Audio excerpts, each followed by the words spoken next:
Hello, and welcome to the Rag Company Podcast. I'm Dane Hennen. To my left is Anthony Fisher. Hello. Ahead of me is Levi Gates. Whoa. But also, we have a guest in the corner, because this is actually a detox cast, not a main show. So that means we have a guest from the detailing industry, or adjacent industries. In this case, you actually do quite a bit more than just basic detailing. You take it a few steps beyond that. Who am I? Are you? Who is Jason Killmer? Yes, Jason Killmer. A.K.A. Wet Sandman, A.K.A. One Wing, Uno Flapper. I heard Bernie. A couple other names we can't mention or probably shouldn't mention, but yeah. All that and a little bit more. Yeah. All right. Cool. Well, welcome, Jason. We're excited to have you here. We're having you here for the week. Yes. Filming some really cool videos, doing a It's lot more been fun. podcasts, or doing another podcast, and we had a clinic today. A clinic. clinic. Is what we had. Yeah. We had like 50 people here. It was It was pretty amazing. rad. It was a good It crowd. was a lot. And It those was a guys lot. seem really interested, They were, too. Because yeah. I think a lot of people are probably a little afraid of wet sanding. Well, and they should be. There's a healthy fear, and there should be. It's just a respect thing, because the paint can get you. It can get you real quick. Yeah. You get too And- comfortable, you get too confident, it'll Yeah. bite you. Yeah. Well, I guess we should start by kind of giving a little bit of your story and a little bit about Tell how us you who ended up. How did you at this become the stage. Sandman? Man. Yeah. So, we're going to go way back, because that is part of my story, and that makes me Of course. kind of why we're here and what I do and why I do it. So when I was born 2 months premature, so 10 weeks early. I was 2 pounds. Unfortunately, 2 I was pounds. born with a stroke, which caused cerebral palsy on my right side. But that wasn't the only thing. I was also born with intestines that got gangrene and twisted. So just that alone, the doctors didn't give me a shot. They actually wanted to shut the machines off on me. And I was actually I didn't have any parents. They gave me up for adoption before I was born. So I was in custody with the state. State had control over of my destiny, shall we say. So the caseworker said, "You know what, doctor? Let's leave the machines on for 1 week. And if the good Lord takes him home, he'll take him home." And so I survived that week. And so I spent a total of a whole year at Children's Hospital in Seattle. I underwent 3 intestinal surgeries. I've only got 25% of my intestines, and 2 eye surgeries on my left eye. That's why I have no depth perception in my left eye. So I didn't have a good start per se, but again, that's part of my story. From there, I was adopted, and we did physical therapy 3 times a week for 18, 19 years, and that is really a testament of my success. Was having good parents that said you can do it, and just having good people around me. We did have some people in my life that were naysayers. I've had to deal with that my whole life. Yeah. But that's brought my character out, and my drive and my passion. I truly believe that. So that's kind of a nutshell of where I started. So that kind of sets the tone. So detailing and sanding. Yeah. So everything following that is so awesome. Yeah, I mean, yeah. everything past that is like the biggest success ever, which is crazy. And Well, Because on paper, it's like one of those cases of, detailer, I don't know about that. Yeah. And you overcome I a lot. shouldn't be here at all. Yeah. No. yeah. And to do what I've done and do it at such a high level, there's been so many great people in my life that has given me opportunities to do what I do. There's been a few key people in my life, in my personal life and in my professional life, that said, "You know what, you can do it." Now, that hasn't been all peaches and cream, shall we say, the whole time. Sure. I've made a lot of mistakes, but that's defined me of who I am, and you just have to take it with a grain of salt. You really do, because you can get so down and so hard on yourself of making a mistake or doing something wrong. The greatest regret is not doing something. because you never know if you can do it or can't do it. If you fail, you fail. You go back and do it again, and do it again, and do it again until it's right. So, man, it's just, once you start to look at life that way, detailing's, it's fun, it's passionate, I love it. I love teaching now. But it's just detailing, you know. Take it with a grain of salt. Do the best you can do, and that's all you can ask for. I mean, there are so many talented guys out there in the body shop industry and the detailing industry. There's guys that we've probably never even heard about that make us look like we've never done it before. Yeah, I've met some guys that are like, wow, I don't even know who you are, and you're really, really good. We've talked about a couple guys that we know like that. So, again, just learn from each other. Have fun. You gotta have fun. If you don't have fun, why do it? It's just in life in general. But treat people how you want to be treated, and you know, I'm not big on his word against his word or whatever. I just want to be friends with everybody and have fun. That's all. Absolutely. And you can't argue with that. No, you can't. Yeah. No, you can't. Because there's a whole lot of so serious. This industry, it definitely has can be a pretty streak serious. of, I'm more important than you. I'm better than you. There's all this ego driving everything. It can get pretty frustrating when you really just want to put good work out there and be friends with people when they're not willing to be friends back. No, I want to know more. So your parents were obviously awesome. The ones that adopted you. Yeah. I mean, raising you for all those years and helping you to mold you who you are today. Yeah. I mean, kudos to them. That's incredible. Yeah. So going into school, doing all that, what was that like for you? Very difficult, because I had some teachers that they didn't really care. You could tell that. Yeah, and I'm a pretty good judge of character because of the things I went through. I can see it's pretty black and white. Yeah. And so I was always polite and nice, but there were some people that just passed on me or didn't want to give me a shot. And I'll give you a story. 3rd grade. I wanted to play baseball. Well, I can't put a mitt on my right hand, so I put it on my left hand, much like Jim Abbott that played for the Angels. So I put it on my left hand. I would tuck it under, grab the ball, and throw it. And I remember my dad saying, this is the only time he ever said, Jason, I don't think that would be a good idea. And he didn't want to see me get hurt or, make fun of or whatever. I said, Dad, I'm going to do it anyways. And I did it. Was I very good in sports?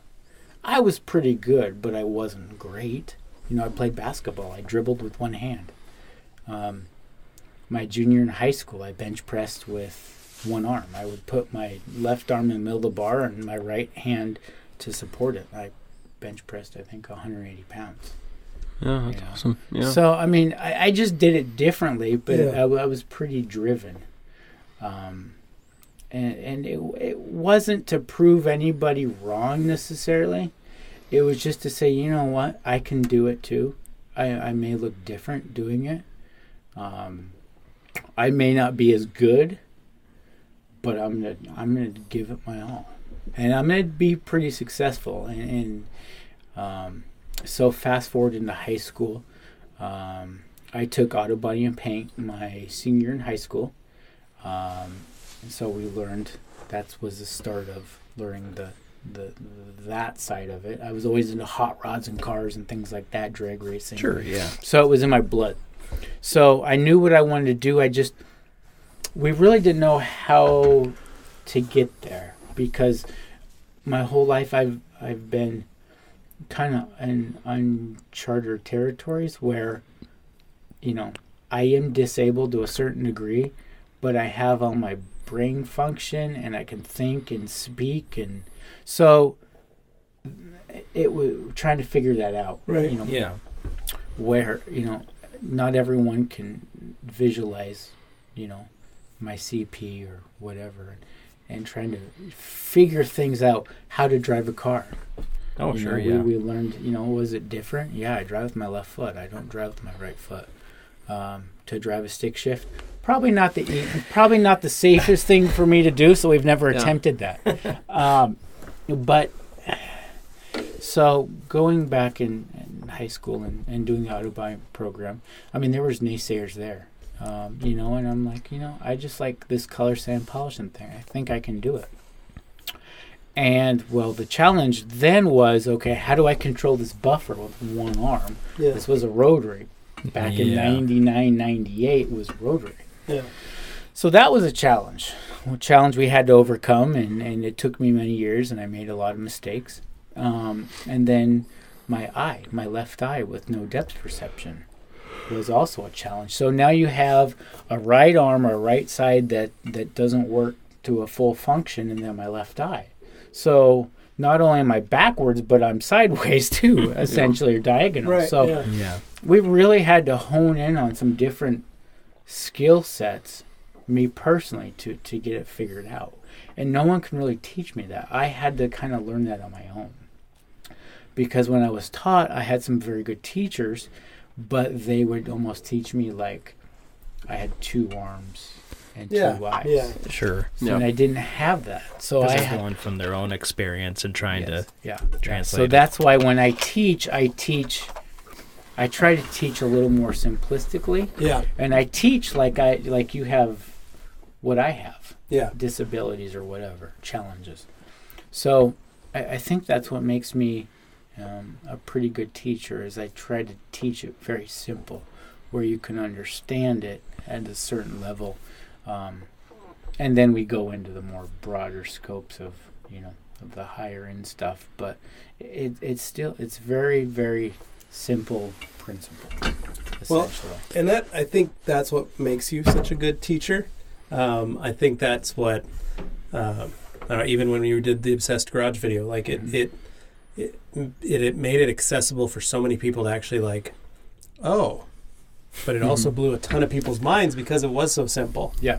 I think the basic principles are very, very simple. Yeah. They really are. It's just using your feel and your touch and the senses that we don't think about as a normal human, where I have to think about. Yeah. So that's why when I say close your eyes and you sand, you're like, that doesn't make any sense at all. Why do we buff in the dark and then put spotlights on? Right. Yeah. Why do we do some of these weird things that people are like, okay, but the results speak for themselves. And we talked about yesterday one of these things where people had difficulty because they're trying to treat it like a math equation. This plus this. They're trying to that. quantify it. Whereas we were talking, it's more abstract. It's more the senses that you don't necessarily just treat it like this goes in, this comes out. You have to look at it a little differently. Well, we were talking downstairs. It's the same kind of thing there, guys. That we had hoods, we had sticks, we had sand blocks, we had sandpaper, we had everything ready to go. We had polishers, we had compounds, we had tons of different stuff. And it was funny to the people that would still go, well, what do you think's the best? What do you think works the best? And it's the best. It's not. None of these are all processes in part of an equation to get you there. But each one of those can be used differently. And each one of those can be used in a totally different method. And the variability is just too much for some people. Well, all four of our hoods were different. Yeah. Every one of those hoods that we had in the thing.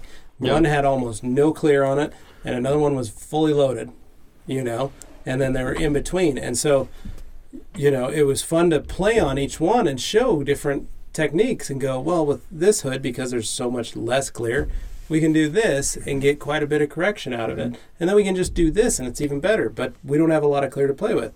Or you go on the blue hood and there is, we're attacking it with razor blades. Because we're shaving off some material because there's so much in there, So, and each process, I guarantee you, if everybody was doing something different on every single hood, they were using a different compound, they were using a different pad, they were using a different machine, we had rotaries and forced rotation and DAs. I mean, it's.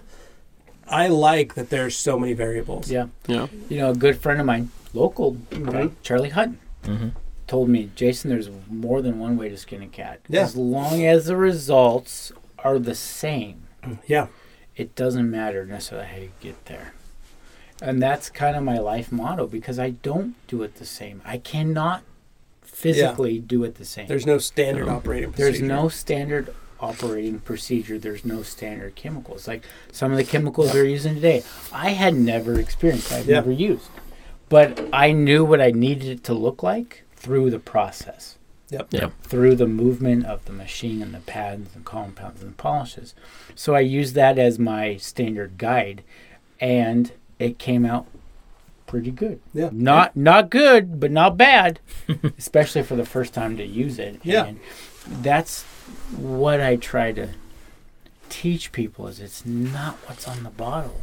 It's what's up here. Yeah. The space between your ears and your eyes. Use that. That's what God gave you. He gave it to you for a reason. Use it.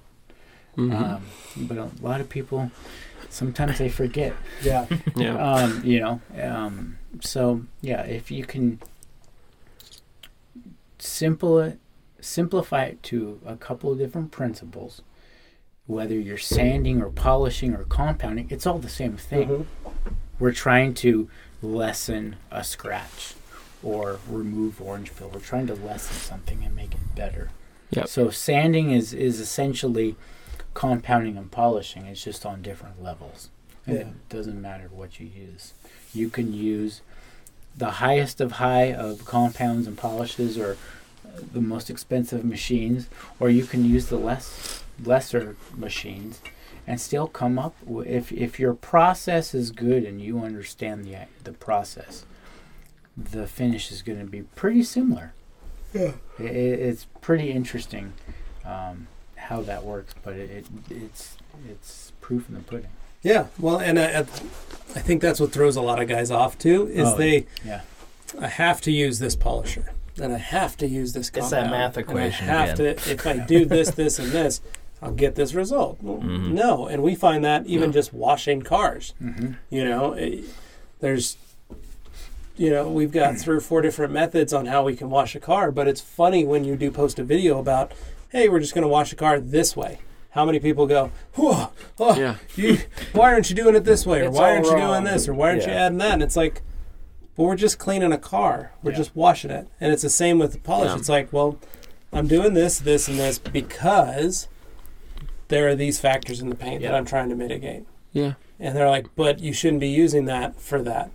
Yeah. But that's just too much for it's like, sorry, folks. But that's what was working to get this situation out. Yeah. Guys, we were, when I've gotten in sticky paint situations, it's hard when you're trying to explain to somebody, here's how we're going to fix it. And they're not going to listen to you about it. What you want is someone that goes, okay, I'll do the exact same thing. They mimic it and go, wow, that worked perfectly. Well, and I think to separate the guys that have been around the industry and have a good track record is they can explain what's going on in the process from start to finish.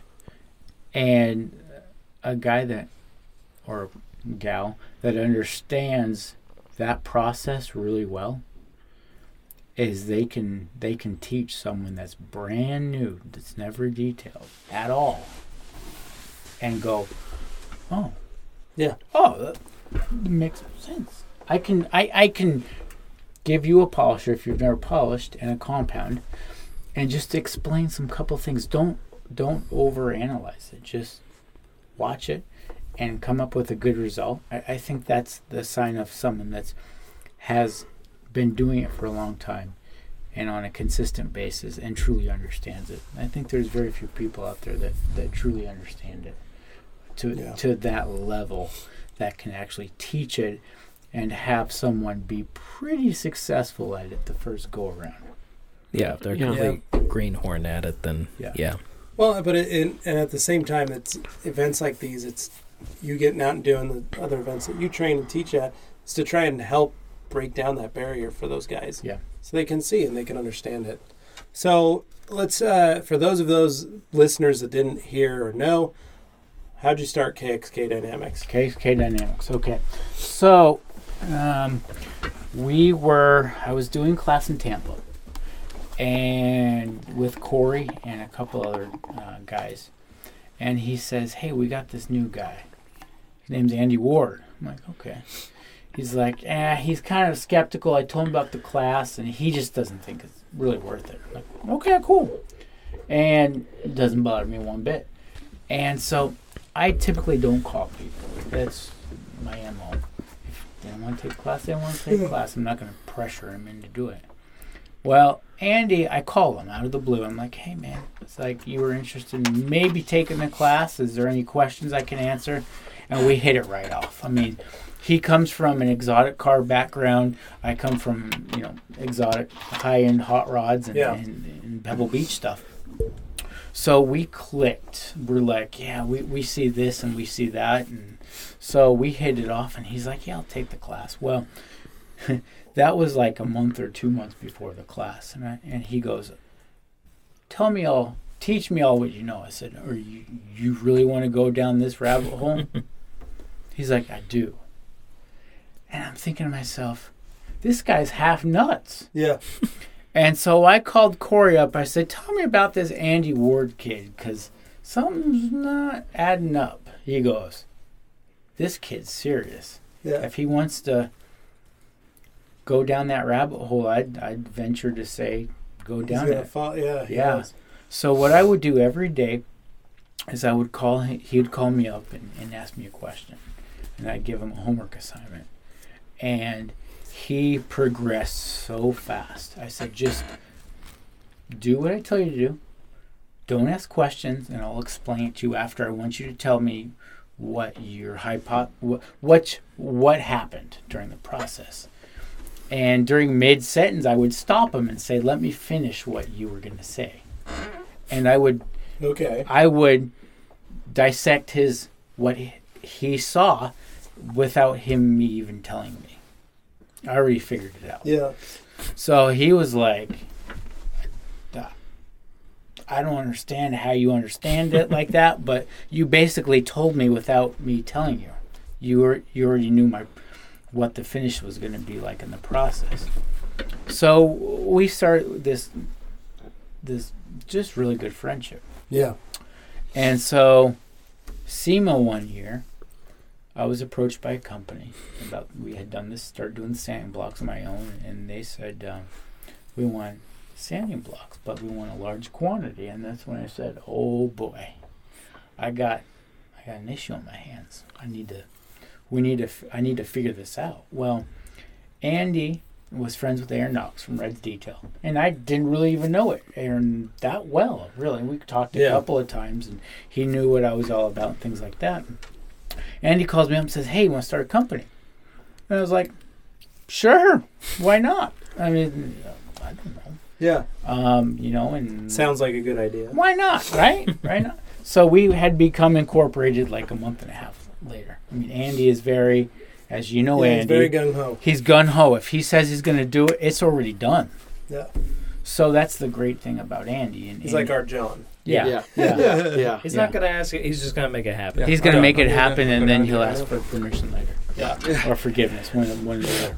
So we started the company, and we started with the PR1. And then the sanding blocks has always been, with the red sticks, and those have been successful. And so we're starting to really we're starting to move some ground. We have a lot of followers on Instagram. I think we're almost 15,000 now. Yeah. And so at first I'm still kind of in the background with KXK. Those two run the day-to-day operations. Yeah. And I'm kind of the guy behind the scenes, and the guy that most everybody knows of me in the body shop scene and the detail scene. But those guys, I'm really proud of those guys. Is they've really come up, and I've watched them. I'm kind of the big brother of the two. Yeah.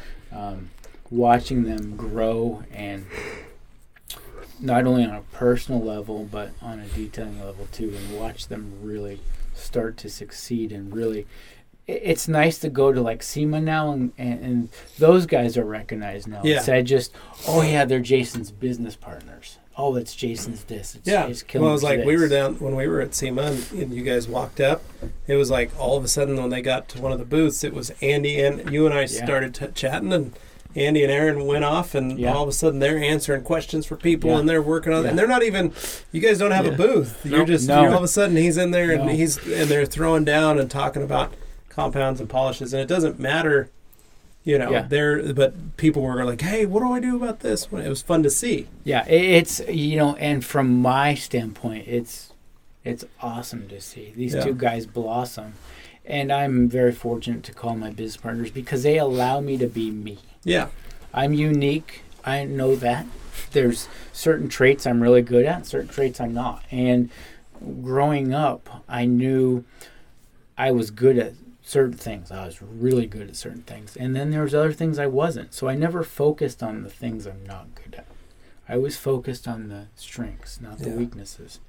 And I'm okay with my weaknesses. And that's where those guys allow me to be me.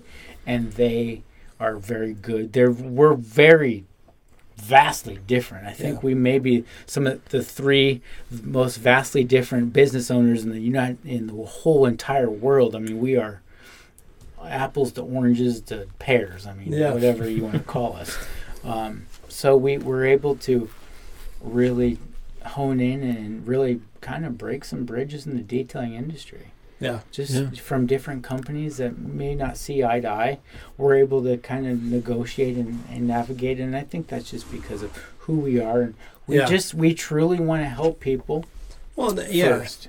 And that's kind of the biggest thing now is that more and more companies they're not the faceless corporation. Mm-hmm. There are more and more guys that are getting out, because you could say in front of the camera, so to speak, because that's the way our industry's rolling. No. But you're getting guys like who have a public profile, and people are following them, and they're accessible, and you can answer questions, and you can ask them things, and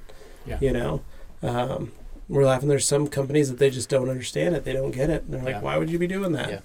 But that's corporate. That's corporate. We understand that, and we're able to kind of navigate through some of that and do some things that a healthy balance that the corporations necessarily can't do. Yeah, we understand that too. And if we can fill a niche and help guys out, make some money, a little bit. It's not much, but Yeah, well, you got to feed your families. Yeah, got to feed your families and all that good stuff. And I eat a lot and I drink a lot of coffee, so I got to feed that habit.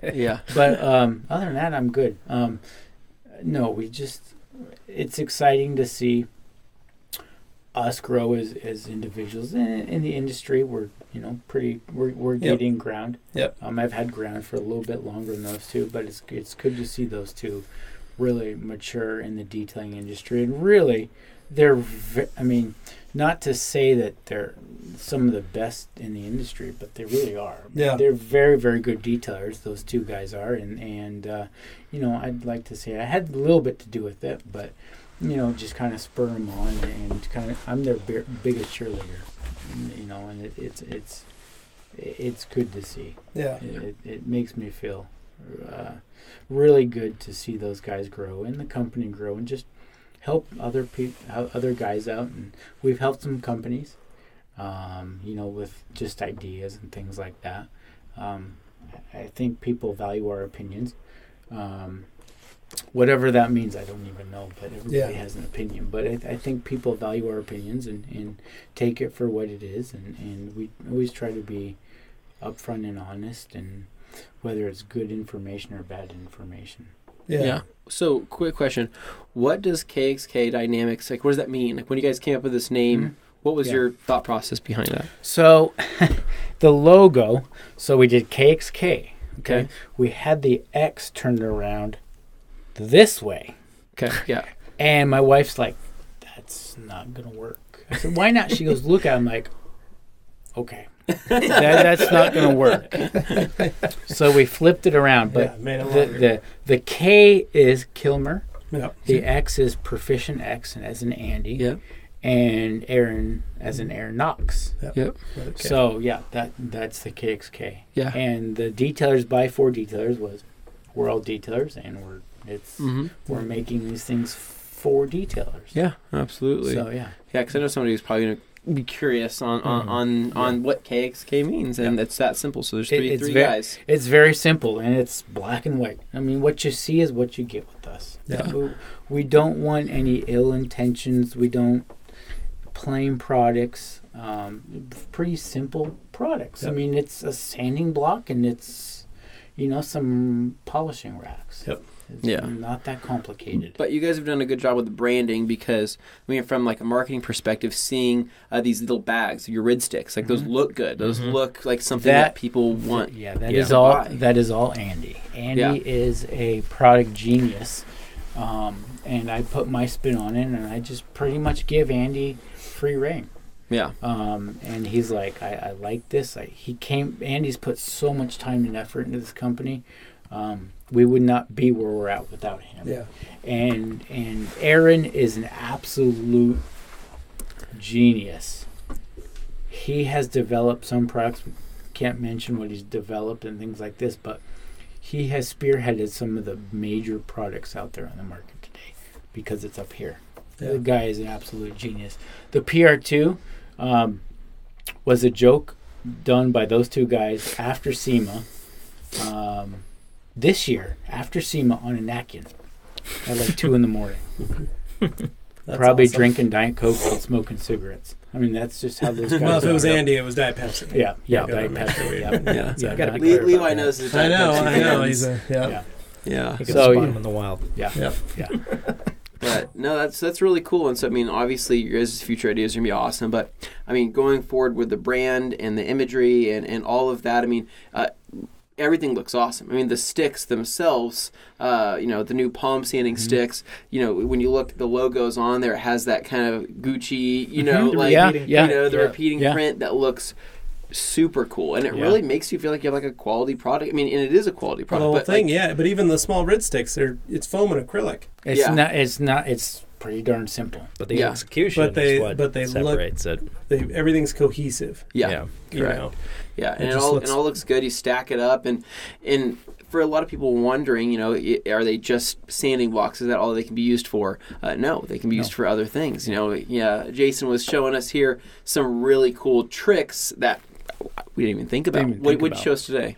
Well, the biggest thing is probably clean windows. Yeah. You can clean it. It boils down to contact patch. Yep. Instead of balling up a towel, you put that towel flat across the block and you make one swipe, and it's not going to eliminate all the streaks in the glass, but it's going to greatly help. Yeah. You can use it as a coating block. You can use it as anything to be clean sanded. Well, gentlemen today didn't have a buffer, and I said, hey, let's sand, sand to improve, not remove, this little scratch in your car without a buffer, or not a machine and all that good stuff. So he sanded it just real lightly, I think 2,000. Made a couple passes, and then we wrapped a towel around, a microfiber towel, and put some compound on it, and literally hand rubbed the scratch on it. He was like, wow, I did that without a machine. Yeah. So that's another idea. Because the big thing is just creating that even pressure, which you're not going to do just by hand. And we always tell people when you're removing polish or compound or you're doing anything like that, typically you want to fold the towel, because folding the towel creates a pillow there, a cushion, to help even out some of that pressure. But what you have with these blocks, it does that for you by just wrapping a towel around it, and it makes it easy, because we have a couple towels around here. If you guys didn't know that, We had some couple of towels. I know a guy who knows a guy. Yeah. who knows a guy. I'm that guy. You're that guy. Hey. You're that guy. You're that guy with the blocks. So they're really cool. I'm excited to test with more stuff around with them. I mean, you even said just kind of have a heyday. Try them on different things. We'll I don't know, use them on a little bit of everything. Well, I mean, even like a bad overspray car. Yeah. You could wrap a clay towel or a clay pad around a block and use it like that. You got to be a little careful. You don't want to, go too hard, but I mean, it's possible. It's just different ideas.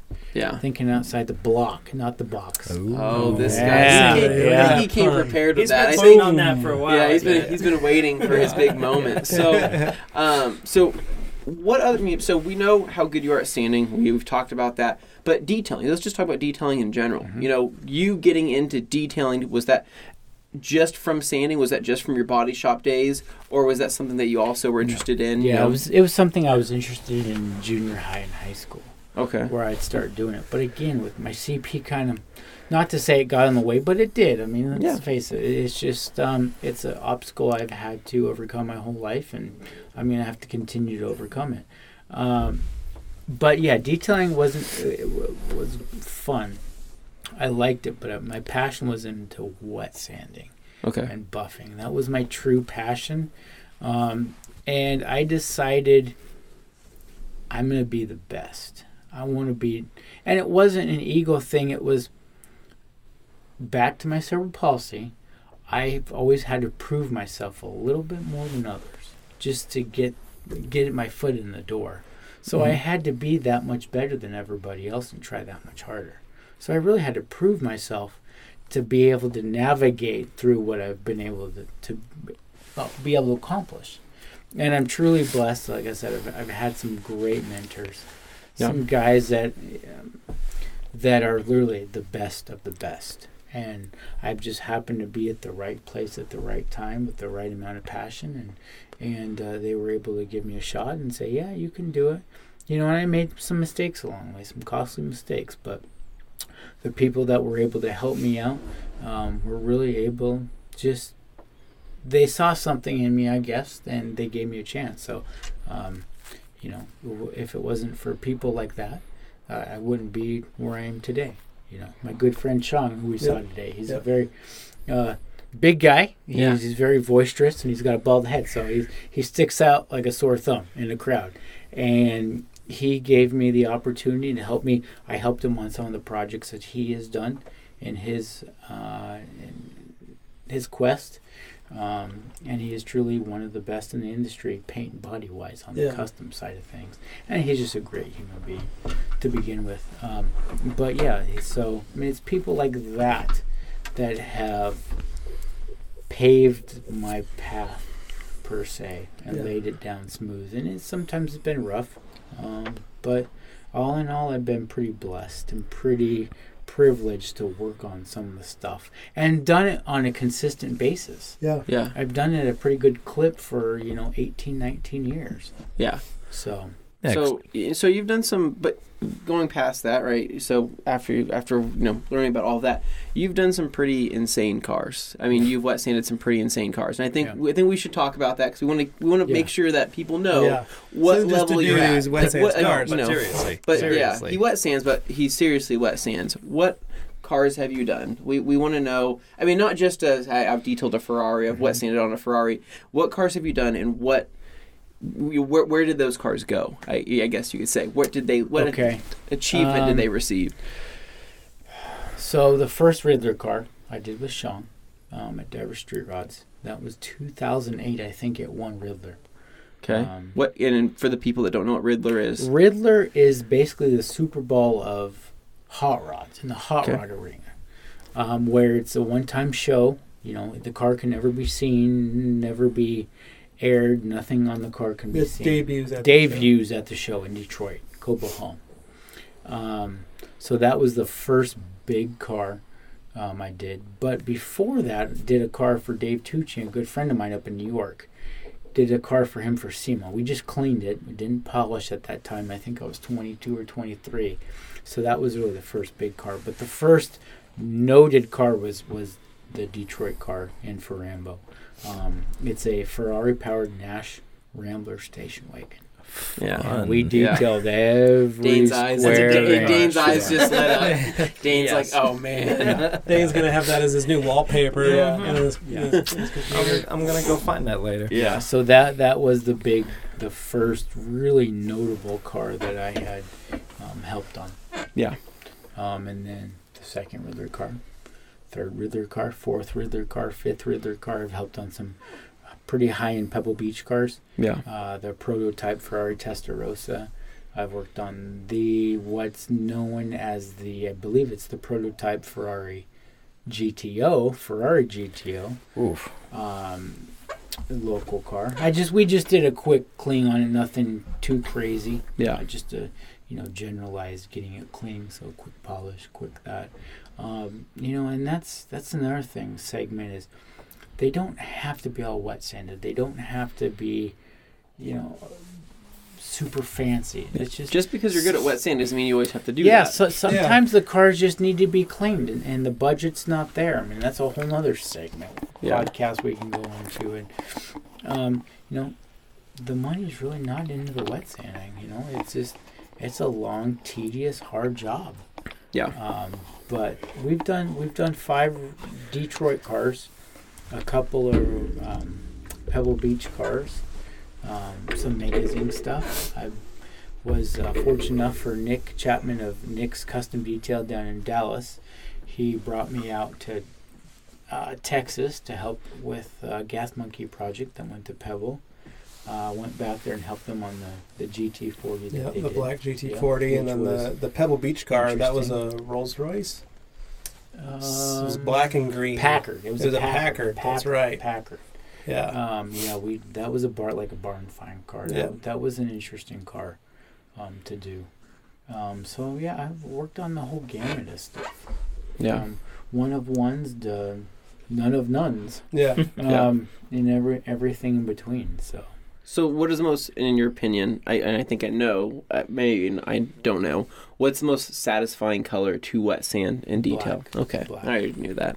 Yeah. I mean, I figured, but who knows? Maybe what if you had said, like, Midori green? Or, something random. You never know. So, black, and is that something that you would recommend, a color that you'd recommend people to attempt on? For people that are wanting to get into wet sanding, buying your red stick is probably a good place to start, but at the right company. At the right company. But do you recommend people going down to junkyards, picking up a hood, picking up what process and how to lay it out for somebody? They want to get started. How do they do it? If someone wants to get started, find someone on the internet, Facebook, Instagram, that has a consistent track record. And what I mean by consistent track record is talk to a bunch of detailers. See who the detailers really look up to. Right. Is this when you're going to plug your Instagram? No. Oh, okay. Okay. I didn't know where you were going Someone with this. that's been consistent over a long period of time. Okay. That has been through the ringer, has seen it all and done it all. And pick someone that you really can really jive with on a personality reason or arena. Yeah. And call them up. Hopefully they answer their phone or email or whatever, Instagram message, and just see what they think. See what they use. See kind of what's going on, and use that as a test base. Go to a junkyard. Pick up a hood, pick up a fender, and really kind of go over the edge. See where your skill set is. Yeah. And then ask someone to give you some homework assignments or some challenges and see where you're really at. See where your strengths are, your weaknesses. Everybody has strengths and weaknesses. Yeah. That's not very talked about in this industry. But, it's, I have my weaknesses and, I have my downfalls and things like that. But see where you're good at. Your strengths are and hone in on your strengths and see where weaknesses are and be okay with that. I think a lot of people in life in general, they see a weakness and they try to hide it. Well, that's not, I'm proof in the pudding. It's like, well, what's your weakness? Well, I got cerebral palsy. Like, it's not going to go away. Yeah. So it's for me, it's a good reminder of, what? I am human. I do make mistakes and I'm not perfect. So for me, it's a little more visual than others, but it's a good reminder to try to keep me to stay humble. Yeah. I like that. Just remember. You gotta. It's just it's a industry of egos, and I think the more and more humble that we all are, the better off our industry will become, because we'll be that much more open to help each other. Yeah. We'll be that much more open to learn, to teach, to explain, which only helps the industry and helps those that are in it to be able to grow. Yeah. I think we can all agree, never stop learning. Yeah. That's key, because once you consider stop yourself, you've learned everything, you might as well stop. Yeah. I think Chip Fu said that, in fact.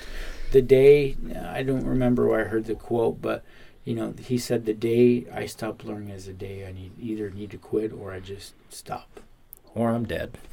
Yeah. Yeah. And you think about that, and you're like, it's a very true statement. Well, like we were laughing. I had a couple of guys that used to work for me, and we were working, and we were playing on one of the hoods in here during this morning, and I started sanding a spot and showing them some stuff, and one of them goes, "Do you remember when we wet sanded that truck? That we just wet sanded the whole thing with 3000?" I said, "Yeah," and he goes, "It's just crazy because I remember we were talking about it. I was referencing an article you had written." Oh yeah. And I had shown him that, and I said, we're going to do this, but we're going to do this whole truck, and he'd never wet sanded before. And I said, we're just going to get in it, we're just going to do it. And he goes, and this is crazy, because now here I am in this class this morning, 5 years later, and we're hanging out with that dude that you showed me the article. It's like, this is pretty crazy, and we're using his sticks. And I was like, yeah, but that's, like, we could have stopped right there and said, we don't need to go to Jason's class. We know everything there is. We've wet sanded many vehicles since then. I'm real good. No, it's the fact that we can come and we can still play. We can still practice. We can still learn. He was talking about doing it with his eyes closed. I've never even thought of that. Like, it's amazing that, like, there's so many of us that just get into this and go, we're good. We got it. Yeah, I understand. Yeah. Like, but it's being able to be in the room, learn, you're going to pick up something. Well, and most people don't understand that's what learning is. And that's when you get to a certain level, whatever level that is, it's a slippery slope. When you think you've got it figured out, that's when it gets you. It bites you hard. And it's like, reality check, ding, ding, ding. Like, I'm not immune. I'm not this. I'm not that. And it's some people, I've been called legend and all this stuff. Dude, I'm just a dude that's done it for way too long. It's just practice. Yep. I do see it at a different level because of my disabilities. I think is actually having my disability for what we do is actually an ability. Yeah. Because I can see stuff I can't comprehend it nor explain it.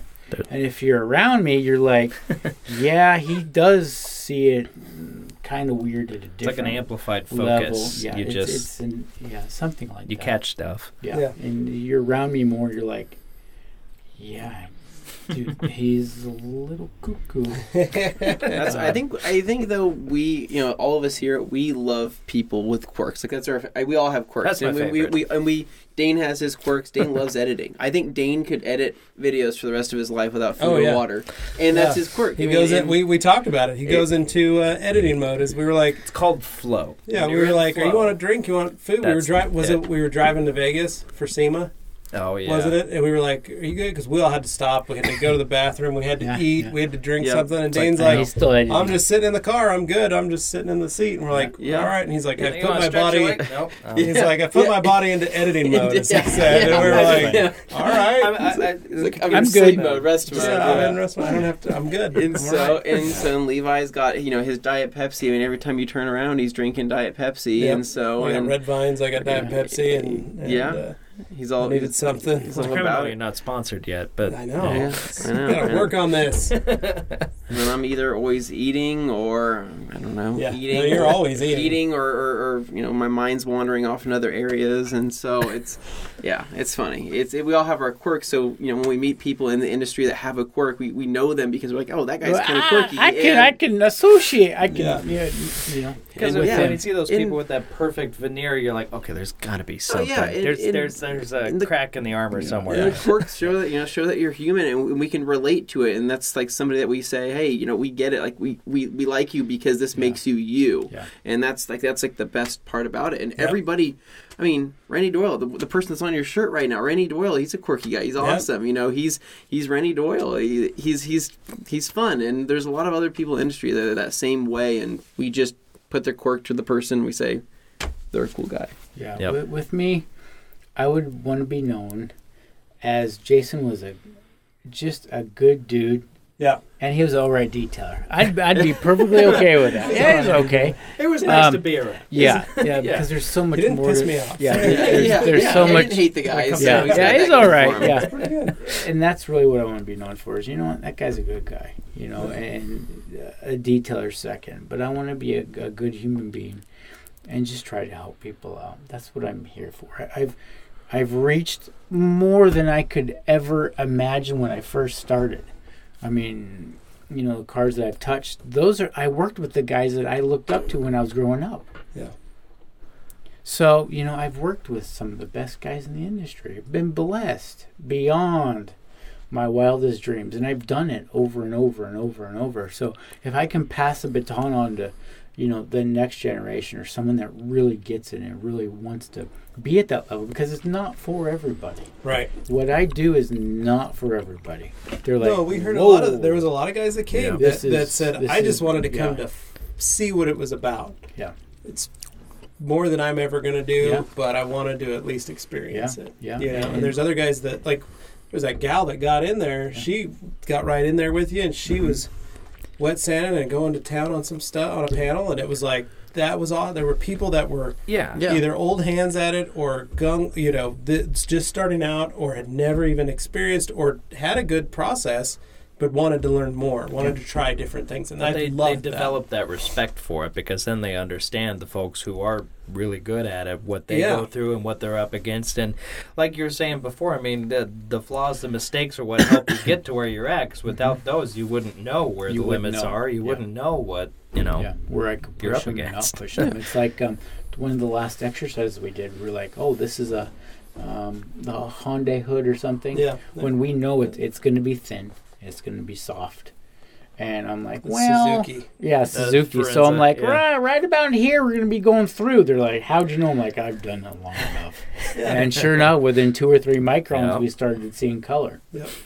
So it's just exercises like that I like giving to people that really want to go up to the next level and just start to understand and quantify some of the stuff that some of it's quantifiable, some of it's not. But it's practice to try to get to that level and be fast and efficient, but still keep that quality up. Yeah. Mm-hmm. Keep bumping that.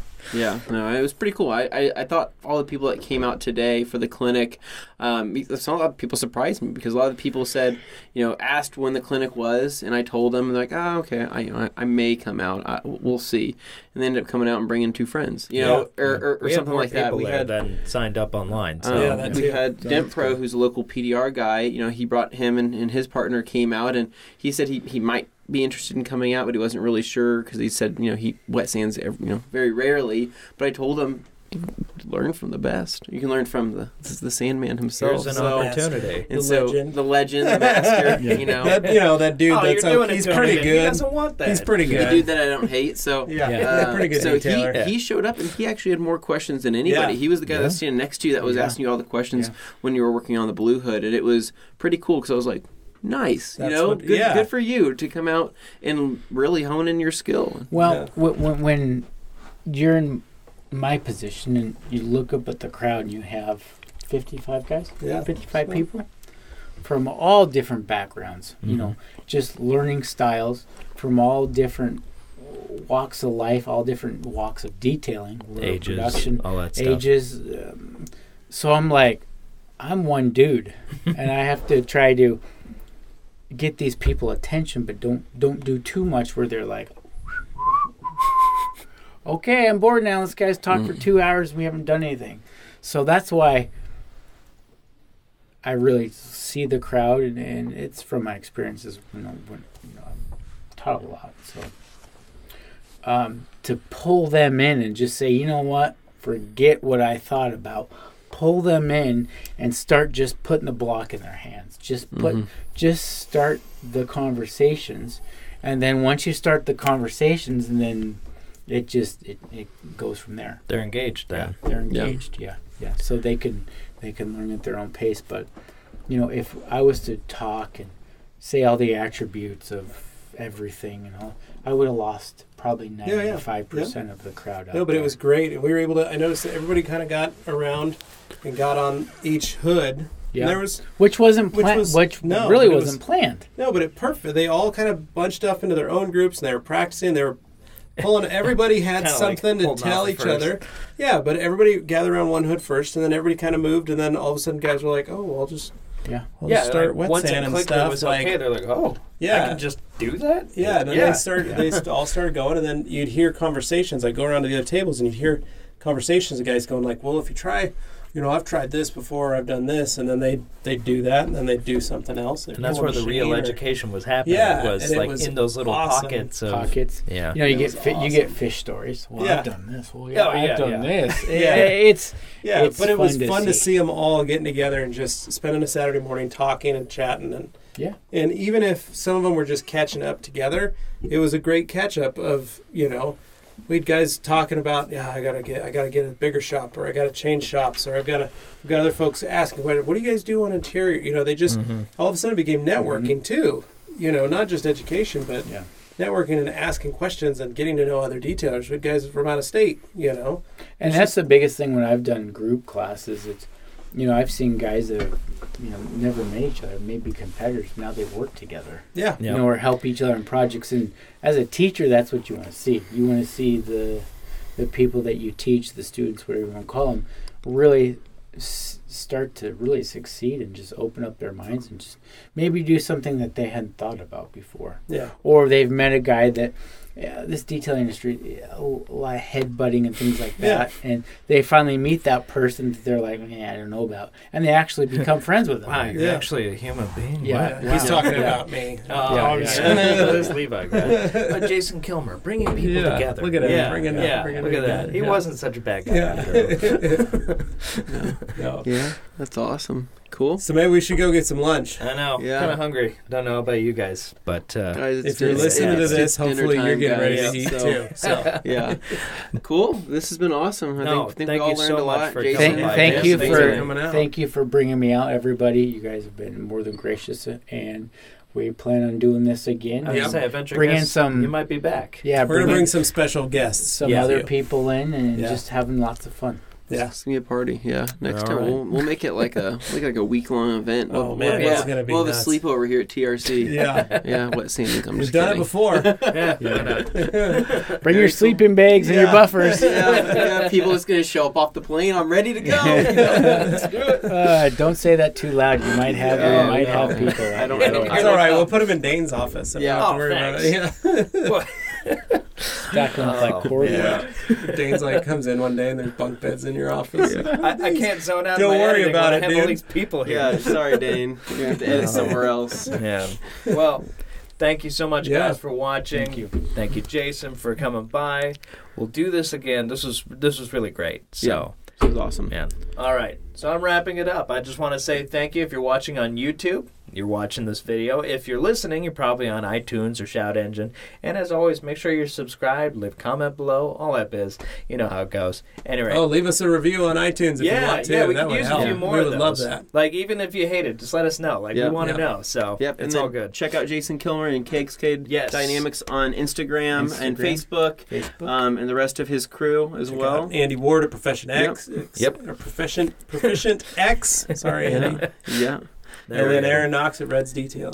Cool. Check them out and look them up and give them a follow and check out all the cool stuff that they're working on. And, of course, stay tuned for more from us. All right, this is us saying goodbye. See ya.